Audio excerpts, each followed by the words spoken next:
बिस्मिल्लाहिर्रहमानिर्रहीम अस्सलामुअलैकुम students, this is Atif Ahmad, your physics teacher. My dear students, welcome to short lecture series. आज के इस वीडियो में हम डिस्कस करने जा रहे हैं इलास्टिक पोटेंशियल एनर्जी।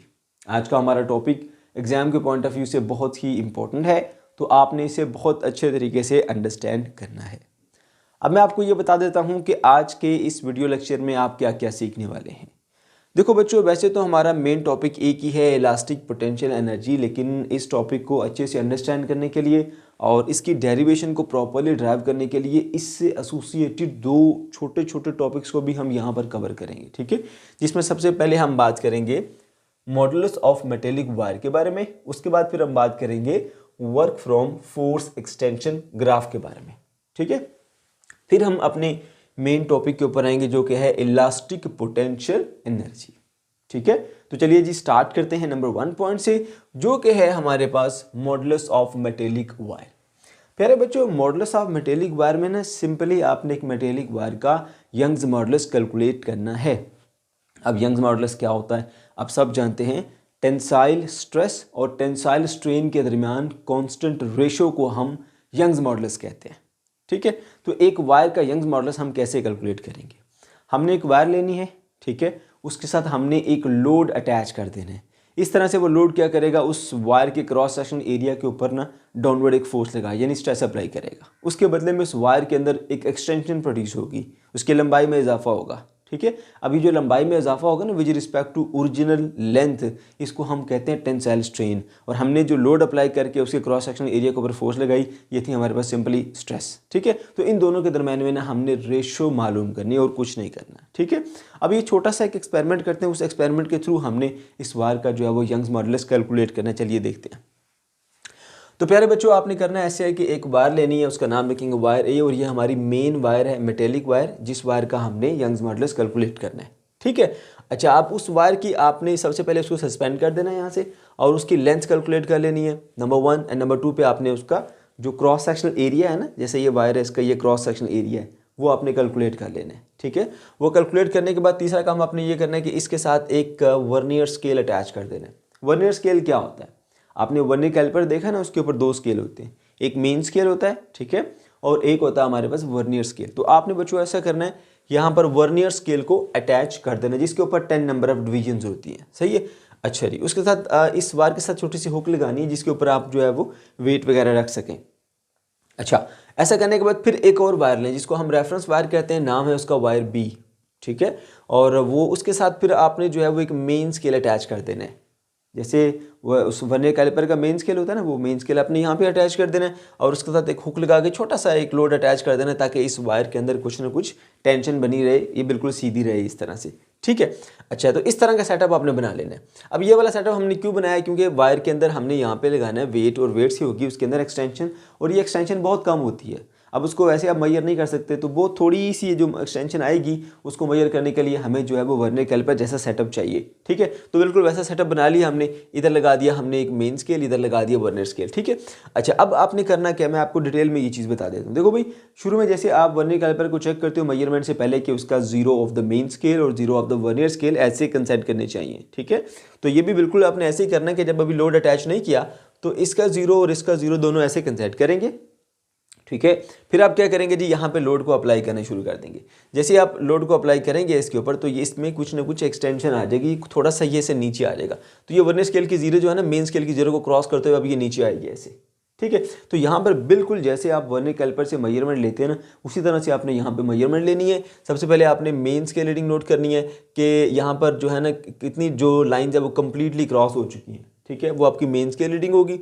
फिर आपने वर्नियर स्केल रीडिंग लेनी है। वो कैसे लेते हैं कि वर्नियर स्केल की कौन सी नंबर लाइन है जो इसके साथ एग्जैक्टली कंसाइड कर रही हो, ऐसे बिल्कुल आमने सामने हो, ऐसे या ऐसे नहीं, बिल्कुल आमने सामने, वो नंबर लाइन आपने नोट कर लेनी है। वो होगी आपकी इसकी वर्नियर स्केल की रीडिंग।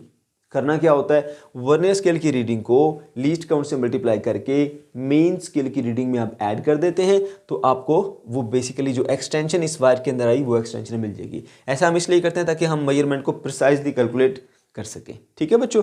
तो वो आपने यहाँ पे जो है ना वो एक्सटेंशन मालूम कर लेनी है। उस एक्सटेंशन को हम कहते हैं x, ठीक है। और इसकी जो ओरिजिनल लेंथ है उसको हम बोलते हैं L0।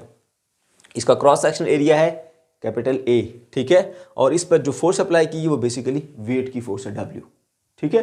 तो यंग्स मॉडुलस का जो फार्मूला होता है वो होता है टेंसाइल स्ट्रेस और टेंसाइल स्ट्रेन के दरमियान रेशियो। स्ट्रेस क्या होती है? Force upon area. फोर्स ये वाली आ गई, ठीक है। एरिया इस वायर का क्रॉस सेक्शन एरिया, ठीक हो गया।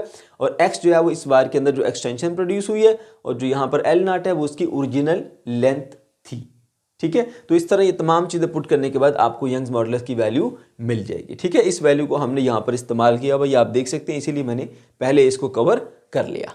अच्छा, उसके बाद नंबर 2 पॉइंट के ऊपर आते हैं। नंबर 2 पॉइंट पे हमने क्या करना है? Work from force extension graph है, ठीक है। ये बहुत आसान सा कॉन्सेप्ट है प्यारे बच्चों। याद रहे कि आपने जब वर्क वाला चैप्टर पढ़ा था तो वहां पर हमने कॉन्सेप्ट सीखा था, area under the force displacement graph gives us work, ठीक है। तो यहाँ पर अगर देखा जाए तो हमारे पास कुछ इसी तरह की मिलती जुलती सिचुएशन है। मैं आपको एक आसान एग्जाम्पल से लेकर दिखाता हूँ ये चीज़। देखो भाई, हम एक इजी एग्जांपल ले रहे हैं, आप कोई और भी ले सकते हैं। ये हमारे पास एक स्प्रिंग है, ठीक है। ये उसकी ओरिजिनल लेंथ है जब तक हमने इसके ऊपर कोई एक्सटेंशन अप्लाई नहीं की गई, ठीक है। अब जैसे हम इसके ऊपर कोई लोड वगैरह अटैच कर देते हैं, कोई वेट लगा देते हैं, उससे क्या होता है? ये नीचे की तरफ आ जाएगा, यहाँ से इस पोजीशन से इस पोजीशन तक डिस्प्लेस हो जाएगा। जब ये यहाँ से यहाँ तक डिस्प्लेस हो जाएगा तो देखें इसके ऊपर एक फोर्स लगी है और इसने यहाँ से यहाँ तक डिस्प्लेसमेंट जो है वो कवर किया है, ठीक है। तो एक तरह से यहाँ से वर्क भी हो गया। तो ये जो है ना, ये जो एक्सटेंशन है दरअसल एक तरह का डिस्प्लेसमेंट भी है, ठीक है। तो आप एक्सटेंशन को रिप्लेस कर दें यहाँ डिस्प्लेसमेंट से, तो आपने करना है वर्क कैलकुलेट करना है किससे? फोर्स डिस्प्लेसमेंट ग्राफ से, यानी एफडी ग्राफ से। तो याद रहे एफडी ग्राफ के अंडर जो एरिया होता है वो इक्वल टू वर्क होता है, सिंपल ही, ठीक है। तो आपने क्या करना है? सबसे पहले इसका ग्राफ बना लेना। आपने पहले बता देना भाई, जब हमने इसके अंदर कोई लोड अटैच नहीं किया तो इसके अंदर एक्सटेंशन भी जीरो है, फोर्स जीरो तो एक्सटेंशन भी जीरो है, सही है। उसके बाद फिर आपने एक लोड अटैच किया, एक्सटेंशन थोड़ी यहाँ से यहाँ तक आ गई, और दूसरा अटैच किया, एक्सटेंशन और होगी, तीसरा अटैच किया, एक्सटेंशन यहाँ तक आ गई, सही है। अब इसके दरम्यान में ग्राफ ड्रा कर लीजिए। ग्राफ कैसे ड्रा करेंगे? आप along the X axis force ले लीजिए और along the Y axis extension ले लीजिए। अब आप क्या करेंगे? पहले आपने दोनों को जीरो रखा था तो आपको ये वाला पॉइंट आएगा। फिर आपने क्या किया? एक वाला ये इसमें एक वेट अटैच किया तो फोर्स इतनी होगी, उसमें एक्सटेंशन आई यहाँ तक। फिर आपने दूसरा वेट जब अटैच किया तो फोर्स इतनी हो गई, एक्सटेंशन और बढ़ गई, यहाँ तक आ गई। फिर आपने तीसरा अटैच किया यहाँ पर और एक्सटेंशन यहाँ तक आ गई है, सही है। तो आप देखें यहाँ पर इन सबको मिलाने के बाद ना 1 2 3 आपको ये 4 पॉइंट्स मिल जाएंगे। इन सबको ज्वाइन कीजिए, ये आपको ए से लेकर ओ तक ये ग्राफ मिल गया। ये आपका दरअसल ग्राफ है ओ ए, ठीक है। अब ये आपका टोटल ग्राफ है जी ओ ए। अब आपको पता है ये कंसेप्ट आप जानते हैं कि area under F D graph. अब यहाँ पे डी को रिप्लेस कर रहा है एक्सटेंशन, तो यहाँ पर एरिया अंडर जो फोर्स एक्सटेंशन ग्राफ है वो आपको वर्क देगा। तो अंडर एक एरिया कैसे निकालेंगे? इस पॉइंट से सीधा परपेंडिकुलर नीचे गिराते हैं ऐसे, तो ये जितना जितना भी एरिया नीचे नजर आ रहा है ये आपका एरिया अंडर द ग्राफ बन जाता है। अब हमने इस एरिया को कैलकुलेट करना है। अगर देखा जाए तो ये एक ट्रायंगल बन रही है ओ ए बी, तो इस ट्रायंगल का एरिया आपने कैलकुलेट करना है। और ट्रायंगल का एरिया कैलकुलेट करने का तरीका क्या होता है? आपने फॉर्मूला लगाना है जी, area is equal to 1/2 base multiply by altitude. अब बेस इसकी है हमारे पास ओ बी, ठीक है, और जो इसका एल्टीट्यूड है वो है हमारे पास ए बी, ठीक है ना। तो अब देखें जी, यहाँ पर बेस की जगह पे आपकी फोर्स आ जाएगी, क्योंकि यहाँ ओ से लेकर बी तक ये जो लेंथ है ये रिप्रेजेंट कर रही है फोर्स को, तो यहाँ पर एफ आ जाएगा। और जो यहाँ से लेकर यहाँ तक लेंथ है, ठीक है, वो देखें ए बी और ये लेंथ दोनों बराबर है, तो बेसिकली ये एक्सटेंशन है, तो उसके जगह पे हम एक्स लिख देंगे, ठीक है ना। तो इस तरह एरिया आपके पास आ जाएगा 1/2 एफ एक्स, ठीक है। अब आप सिंपली ये भी कह सकते हैं कि भाई देखिए, जो एरिया अंडर द ग्राफ होता है एफ डी ग्राफ, वो इक्वल टू आपके पास वर्क होता है। तो क्योंकि ये एरिया है अंडर द ग्राफ है, तो ये इक्वल टू वर्क है। अदरवाइज समटाइम आपको प्रूव करने के लिए भी दिया जा सकता है, इसलिए मैंने यहाँ पर प्रूव करने के लिए भी यहाँ पे वर्क की हेडिंग लगा के प्रूव करके दिया आपको। भाई देखो, वर्क किसके इक्वल होता है?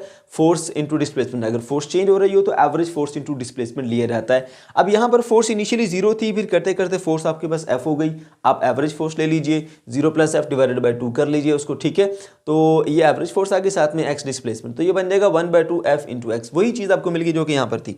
तो वैसे डायरेक्टली भी आप कर सकते हैं, आप ये रेफरेंस देते हुए कि भाई area under the F D graph equal to work होता है, तो डायरेक्टली आप इसको वर्क भी कह सकते हैं। सो रिमेंबर दैट वर्क आपके पास इस केस के अंदर जो आया 1/2 f x है, और ये वाला फॉर्मूला देखिए हमने यहाँ पर इस्तेमाल किया है। इसी वजह से मैंने पहले ये दोनों टॉपिक्स आपको कवर करा दिए। अब हम आ जाते हैं जी अपने मेन टॉपिक के ऊपर, जो कि है इलास्टिक पोटेंशियल एनर्जी। अब इलास्टिक पोटेंशियल एनर्जी क्या होती है? प्यारे बच्चों, किसी भी इलास्टिक बॉडी को जब आप कंप्रेस करते हैं या उसको स्ट्रेच करते हैं, ठीक है, तो आपको उसके ऊपर वर्क करना पड़ता है, और आपका किया वो work in the form of energy उसके अंदर स्टोर हो जाता है, जिसे हम इलास्टिक पोटेंशियल एनर्जी कहते हैं। फॉर एग्जांपल, आपके पास एक रबड़ का बना हुआ सिलेंडर है, आप उसको ऐसे प्रेस करते हैं, ऐसे आप प्रेस कर रहे हैं, यहाँ से आपने फोर्स लगाना शुरू की और यहाँ तक आपने इसको डिस्प्लेस किया। आप किसी बॉडी पर फोर्स लगाएं, उस बॉडी को डिस्प्लेस करें, तो वो क्या है? वो वर्क है। तो आपने इसके ऊपर वर्क किया, वो work in the form of energy उसके अंदर स्टोर हो जाता है। अब अगर आप हाथ हटाएंगे तो वैसे भागा भागा इधर को आएगा, तो उसके अंदर जो एनर्जी स्टोर हो गई थी वो एनर्जी थी वो बेसिकली इलास्टिक पोटेंशियल एनर्जी थी। ठीक है, अब दूसरा कंसेप्ट ये है कि भाई जो आप वर्क करते हो वो आपका in the form of energy store होता है। जितना वर्क करेंगे उतनी ही एनर्जी उसके अंदर स्टोर होगी। अगर आप कम वर्क करेंगे तो कम एनर्जी स्टोर होगी बॉडी में, अगर आप ज़्यादा वर्क करेंगे तो बॉडी के अंदर ज़्यादा एनर्जी स्टोर हो जाएगी। अच्छा, अब यहाँ पर एक एग्जांपल लेते हैं। देखिए ये हमारे पास एक सरफेस है हॉरिजॉन्टल, और उसके यहाँ पर एक छोटा सा हमने एक हुक लगाई जिसके साथ हमने इस स्प्रिंग को अटैच किया हुआ है। अब उसके साथ यहाँ पर एक पड़ी है बॉल। ठीक है, ये बॉल पड़ी हुई है और ये बॉल बिल्कुल स्प्रिंग के साथ जुड़ी हुई है। अब इस कंडीशन के अंदर अगर देखा जाए तो ये स्प्रिंग इस बॉल के ऊपर जो है वो फोर्स लगा के इसको डिस्प्लेस नहीं कर सकता, यानी स्प्रिंग के अंदर एनर्जी नहीं है, ये वर्क करने की सलाहियत नहीं रखता। लेकिन अगर हम इसको थोड़ा सा पीछे की तरफ इधर इस पॉइंट से इधर तक डिस्प्लेस कर दें, ठीक है, और फिर छोड़ें, तो ऐसा करने से क्या हुआ, स्प्रिंग जो है वो कंप्रेस हो गया। आपने वर्क किया, यहां से यहां तक उसको डिस्प्लेस किया, वो work in the form of energy store हो गया। अब आपने थोड़ा वर्क किया था, इसके अंदर थोड़ी एनर्जी स्टोर होगी। अब अगर आप छोड़ेंगे तो स्प्रिंग इस बॉल पे फोर्स लगाएगा और इसको डिस्प्लेस करेगा, यानी स्प्रिंग के अंदर अब एबिलिटी है कि वो वर्क करके दिखा सकता है, लिहाजा इसके अंदर पोटेंशियल एनर्जी आ गई है। और ये कौन सी एनर्जी है, वो इलास्टिक पोटेंशियल एनर्जी है। अगर आप वर्क ज़्यादा कर देंगे, यहाँ से थोड़ा और इसे ज़्यादा डिस्प्लेस करेंगे और फिर छोड़ेंगे, तो ये बॉल को और ज़्यादा दूर फेंकेगा, यानी फोर्स लगा के ज़्यादा डिस्प्लेसमेंट कवर कराएगा, बॉल के ऊपर ज़्यादा वर्क करेगा, यानी इसके अंदर ज़्यादा एनर्जी थी। और अगर आप इसको फुल पीछे लेके आए ऐसे और फिर छोड़ेंगे तो ये बॉल को उड़ा के फेंकेगा उधर। तो समझाना ये चाह रहा हूं कि जितना ज़्यादा आप वर्क करेंगे इस इलास्टिक बॉडी के ऊपर, वो वर्क आपका in the form of energy store होता है, तो उतनी ज़्यादा एनर्जी उसके अंदर स्टोर होती चली जाएगी। ठीक है, तो इसी तरह से फिर आपने याद रखना है कि बेसिकली जो पोटेंशियल एनर्जी है ये वर्क के बराबर होती है। जितना आप वर्क करते हैं बॉडी के ऊपर उसको डिशेप करने के लिए इलास्टिक बॉडी को, उतने ज़्यादा उसके अंदर एनर्जी भर जाती है। सही है, ओके जी। सो इलास्टिक पोटेंशियल एनर्जी भी हमारे पास वर्क के इक्वल होती है, जिस तरह मैंने आपको बताया simply potential energy is equal to work होती है। ठीक है, अच्छा, अब जो वर्क है ये कौन सा वर्क है जी, ये हमारा वही इलास्टिक वर्क है जो कि अभी अभी हमने यहाँ पर परफॉर्म करके दिखाया। और ये इलास्टिक वर्क किसके इक्वल होता है, हमने यहाँ पर देखा हाफ एफ एक्स। ठीक है, तो इस वर्क की जगह पे हमने पुट कर दी value 1/2 half F into X. ये आ गया आपके पास कॉन्सेप्ट। ठीक है, वर्क में रेफरेंस मैंने दे दिया, W is 1/2 F x into x होता है। ओके जी, अब क्या करना है, यहाँ पर ये जो फोर्स एफ है ना बच्चों, इसकी ना वैल्यू आपने पुट कर देनी है by using the Hooke's law. Hooke's law क्या कहता है भाई, स्ट्रेस और स्ट्रेन के दरमियान एक कांस्टेंट रेशियो पाई जाती है। यहाँ पर हम ये सिंपली कहेंगे कि फोर्स और एक्सटेंशन के दरमियान एक डायरेक्ट रिलेशन पाई जाती है। फोर्स हमारे पास एफ है और एक्सटेंशन हमारे पास एक्स है, इन दोनों के दरमियान डायरेक्ट रिलेशन पाया जाता है। प्रोपोर्शनलिटी का साइन आप खत्म करेंगे, उसकी जगह पे आएगा इक्वल और साथ में आएगा constant. F is equal to K into X आएगा आपके पास। ठीक है, ये वाली वैल्यू उठा के बच्चों आपने यहाँ पे पुट कर देनी, फाइनली आपका फॉर्मूला हो गया तैयार। तो आप लिख देंगे elastic potential energy is equal to 1/2 और एफ की जगह पे लिख दी उसकी वैल्यू के एक्स और साथ में आ गया एक्स। अब x इंटू एक्स क्या बन जाएगा, x का स्क्वायर। तो आपके पास फॉर्मूला आएगा elastic potential energy is equal to half K X का स्क्वायर। ओके, और उसके बाद अगर आप इसको लिखना चाहते हो इसी फॉर्मूले को in the form of Young's modulus, तो हमने यंग्स मॉडुलस के लिए भी फॉर्मूला रेडी करके रखा हुआ है। अब पहले सबसे पहले ना इसको थोड़ा रीअरेंज करके लिखिए, क्योंकि एक ये फ्रैक्शन है एक ये फ्रैक्शन है, फिर ये आपस में भी दोनों डिवाइड हो रही हैं, तो हम इसको थोड़ा सा रीअरेंज करके लिखेंगे। अब यहाँ पर मैंने लिखा यहाँ पे y, सही है, यंग्स मॉडुलस। ये लिखा हुआ फोर्स अपॉन एरिया, उसको मैंने यहाँ पे लिख दिया फोर्स अपॉन एरिया। उसके साथ ये हो रहा है divide x divided by L not, तो इसको उलट करके मल्टीप्लाई कर दीजिए L not divided by x। ठीक है, तो ये बन जाएगा। अब करना क्या बच्चों, जो आपने यहां पर फोर्स पुट की थी हुक्स लॉ से, अब की बार अगर यंग्स मॉडुलस की सूरत में लिखना चाहते हो तो वो फोर्स हुक्स लॉ से ना पुट करो, वो बल्कि आप यंग्स मॉडुलस के निकाल के पुट कर लो। यंग्स मॉडुलस में यहाँ पे आपको एफ नजर आ रहा है, इस एफ की वैल्यू निकाल लीजिए। कैसे वैल्यू निकालेंगे, इस एफ के साथ ये दोनों चीजें डिवाइड हो रही हैं, ये वाई के साथ मल्टीप्लाई हो जाएंगी, एफ के साथ ये मल्टीप्लाई हो रहा है, वाई के साथ जाके उधर डिवाइड हो जाएगा। तो ये देख लीजिए y is equal to F is equal to Y X A divided by L not आ गया। तो ये आ गया आपके पास फोर्स की वैल्यू। ये वैल्यू उठा के आपने यहां पर पुट कर देनी है। जब आप ये वैल्यू यहां पर पुट कर देंगे तो आपके पास बन जाएगा elastic potential energy is equal to half Y A X divided by L naught. ये भी x है और ये भी x है, ये दोनों आपस में मल्टीप्लाई होंगे तो ये बन जाएगा x का स्क्वायर। सो फाइनल जो आपको रिलेशन मिलेगा वो मिलेगा elastic potential energy is equal to half Y A X का square divided by L not. तो प्यारे बच्चों, ये था हमारा आज का लेक्चर। अगर आपको वीडियो अच्छी लगी है तो इसको लाजमी से लाइक कीजिएगा, अपने दोस्तों के साथ शेयर कीजिएगा, और अगर अभी तक हमारे नए चैनल को सब्सक्राइब नहीं किया तो इसको लाजमी से सब्सक्राइब कर लीजिए। अल्लाह हाफ़िज़।